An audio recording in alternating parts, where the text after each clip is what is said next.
Chairperson Punjab women protection authority Hina Parvez Bhatt का women protection centre जंग का विजिट किया।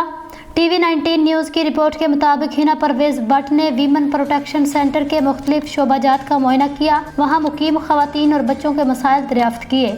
इस मौका पर बेगम आबिदा बशीर चौधरी MPA भी उनके हमरा थी। इस मौका पर district women protection officer Mrs Samra Rubab ने वीमन प्रोटेक्शन सेंटर के मुतल्लिक तफसीली ब्रीफिंग दी, दरपेश मसाइल के बारे में आगाह किया। Chairperson Punjab women protection authority Hina Parvez Bhatt ने इत्मीनान का इजहार करते हुए district women protection officer Mrs Samra Rubab की खिदमत को सराहा, अदारे की सफाई सुथराई और नज़्म नस्क की भी तारीफ की। इस मौका पर चेयरपर्सन हिना परवेज भट्ट ने कहा, वज़ीर आला पंजाब मरियम नवाज शरीफ की क़यादत में सनफ़ी बुनियादों पर तशद्दुद का शिकार होने वाली खवातीन को बेहतरीन सहूलियात फराहम करना इनकी अवलीन तरजीहात में शामिल है। खवातीन पर तशद्दुद और हरासमेंट वज़ीर आला पंजाब की रेड लाइन है।